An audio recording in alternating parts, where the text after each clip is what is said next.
Hello, this is Richard from Track Trail and Expedition Tracking. I'm going to tell you about our tracking system today to help with any questions that you may have about the LDWA 100. Our tracking system you may have used in the past or you may have seen other ones. So I'm going to take you through some of the features so it makes more sense to you on the day. So what are we looking at here? Well, this is the overall route map of the event. This little grey line is the route itself, the 100-mile route, and all the little circles that you can see, checkpoint 1, checkpoint 2, South Clips, and with the distances showing them on them as well. Up in the corner here, you've got a little icon, and on the day you'll be able to choose between Google Maps, Ordnance Survey mapping, street map, various different kinds, and you can turn the route on, turn the route off at will. Over across the other side, as well as being able to zoom in and zoom out, there's a little key. The green means that the tracker is currently moving. If you see any of these orange flags set to orange, it means they're not moving. Grey, it means they haven't sent any information in the last hour. And if they're black, it means the tracker is retired or it's been powered off. If any of them are red, it means someone's pressed the SOS button on the device, maybe deliberately or accidentally. Underneath here, you've got a list of participants. Now, I've got a simulator running at the moment, so all my participants are called participants 1 up to whatever it may go, up to 30 or 40, I think. You've got a bib number shown, participant name, and some information about the distance traveled. I'll explain that in a bit more detail in just a minute. You'll notice as I roll up and down the list, if you look at all of these green dots who are our participants making their way around, you'll see that when I reach the participant question, they'll be highlighted. Note that you can also search for any participant by typing their name or their bib number. Now I'm going to, for example, type bib number 31, and there we go. And bib number 31 is right there at the front near number 20. And if I was to click on that, you'll be able to see a little bit of information. You can either click on the tracker flag itself or click on the little magnifying glass, and it gives you information about when the tracker last sent an update, what the long latitude and grid reference is, the distance traveled, the average speed, and also any elevation data associated with the route, and also what the battery level of the tracking device is. It'll also tell you the last checkpoint and what time it was reached, and it'll give you very accurate estimated times of arrival for all of the next checkpoints that are coming up in the next 4 hours as well. So hopefully that all makes sense so far. But what I want to do now is explain a little bit more about this kilometre information that you see here. Let me bring up all the participants. It will put the participants in order of distance. So as they begin to make their way along the route, you would expect the distances to increase. Now, the important thing to say is that the trackers don't actually measure real distance. All that's being displayed is the kilometre point that they're closest to along this grey line. So if they were at this point, it might say 82 kilometres. If they were at this point, it might say 76. So they're not really measuring the actual mileage of the go. Let's say, for example, this tracker accidentally went off route and came back down here. That mileage would not be displayed in here. So it's always going to give you a true representation of how many kilometres they've travelled on the actual course itself. So just remember that this is not their actual kilometres they've done. It doesn't factor in any kind of accidental side trips or anything like that. It's just showing you where they are in relation to the route itself. And the reason for that is that the trackers are only sending one update every couple of minutes and not capturing data every second. And because of that, you would never get an accurate output of the mileage. You'd have to be capturing so much more information. And in order for the tracker batteries to last as long as they do, we restrict them to sending one update every minute or two, which means the trackers will typically last anything from 4 to 6 or 7 days. So in other words, plenty of time for a long distance walking event. Okay. So the other information you can see on here is if I step over to a participant again and click on, let's choose number 20, you'll see a black line now suddenly appears, and the black line is their actual route. So the grey route that you saw beforehand is the pre-planned route. The black route is their actual route. That can be downloaded as a KML or a GPX file during or after the event. And if I was to zoom in, you'll see how in this case it should very faithfully be following the grey route. You can see some odd little variances here. And here's an example of what I'm talking about, where the tracker is updating every couple of minutes and it draws a straight line across part of the track. So that's why you get that discrepancy in the distance.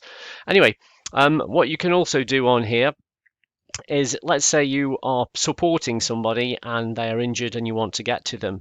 By clicking this little icon on here, and this can be done on your mobile phone or on your PC, it will launch Google Maps and plot a route from where you are directly to that person. So if you need to go and pick them up, you can click on that button there. I'll show you on my computer, but given I'm a long way away from the course, it will produce an exceptionally long route. So here we go. It's going to plot a route from where we are in Telford right the way through to that part of the course up in Sheffield. Of course, if you're in the vicinity, that's going to look much better. And you can choose to arrive by car or plot a walking route to them as well. Right, let me skip back to the tracking page here. So what the other interesting page you've got at the top here, as well as the mapping choice of maps, is this podium icon in the top right, and this it essentially acts as a leaderboard. And when I bring that up, you'll see it will have a list of all the participants right the way down the page, and they will be ordered in who was closest to the furthest point on the course. Then across the top here, you've got all of the checkpoints and all of the sound clips listed. In a similar manner to getting to navigate easily to one of the checkpoints that you can by navigating to the individual people, these little icons, if you click on any of these, it will route you from wherever you are through to the checkpoint location. So this is a really handy tool for getting marshals or supporters to be able to find the location to checkpoints, because it will just launch Google Maps on your mobile device. What you're also seeing on here, as well as the participants' bib name and their actual name, their distance, the last time the tracker sent some data, their average speed. You'll notice I'm running a massively accelerated simulation. No one would be ever walking at 14.1 miles per hour or 22.7 kilometers per hour. But you would normally see something a bit more reasonable there in terms of the average miles. What you can also see is the time that they reached the checkpoints, and the black ones that are shown here are the actual times they reached.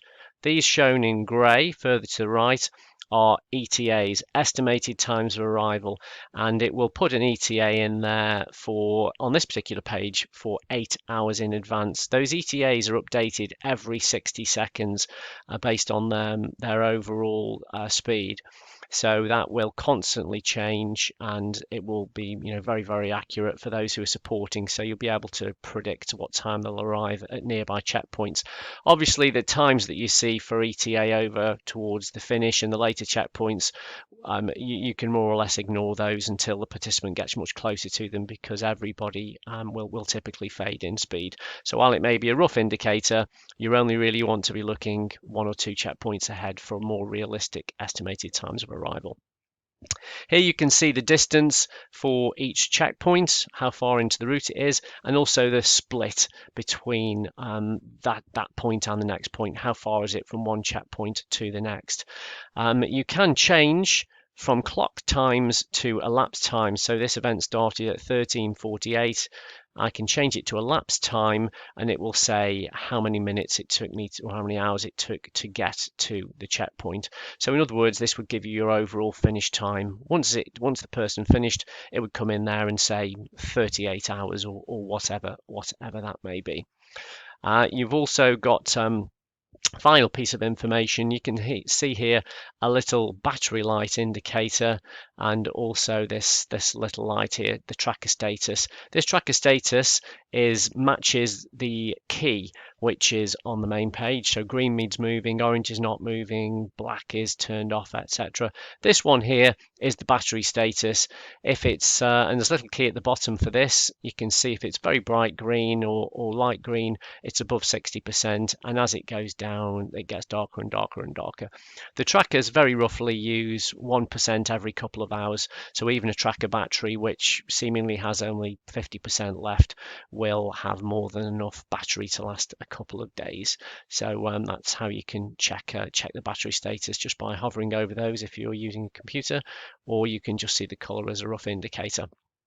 I'm going to step back to the map and again bring us up to this main page. So if I let me zoom into one of these particular participants here, click on number 34, and again you can see here that the last checkpoint they reached was South Clip B. They reached at 16:41, and it's now 17:27. They're due to reach this checkpoint here in another 3 minutes. Now I'm not going to sit here and have you waiting for 3 minutes, but that's just to show you really how accurate our ETAs are on this system and how useful that feature is going to be.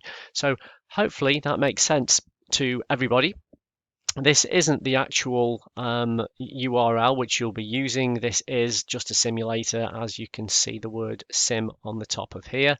You will be getting the real URL given to you by the LDWA to use for the Marshall's Walk, and there will be a different web link for the real event itself, because the real event is slightly different in terms of some of the checkpoint locations.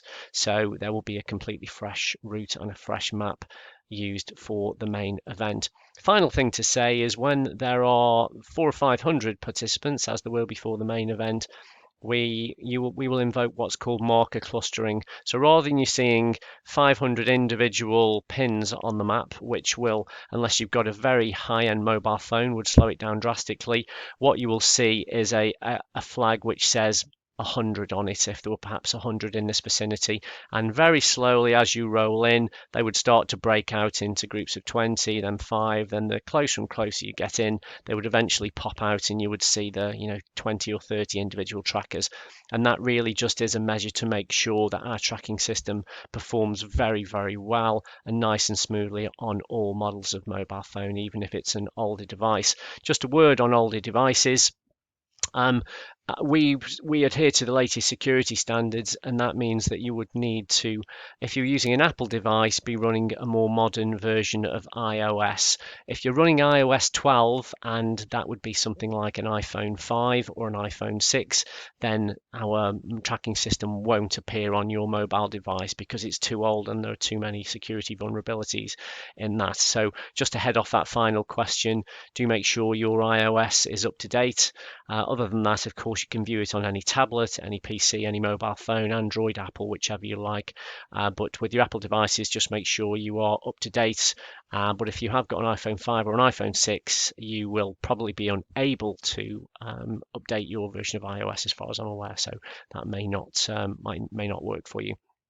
If you've got any further questions, you can contact us. We're at info@tracktrail.co.uk, and all of your participants will have our GPS tracking devices, which have our contact details on the back of the tracker. So if they have got any challenges or issues, they can drop us an SMS and we can respond to them. But our tracking system is highly reliable and we very rarely have issues. So we're looking forward to supporting the LDWA 100 this year, and I look forward to support anybody else. If you've got any further tracking requirements for your events, then by all means get in touch and let us know. Thank you very much.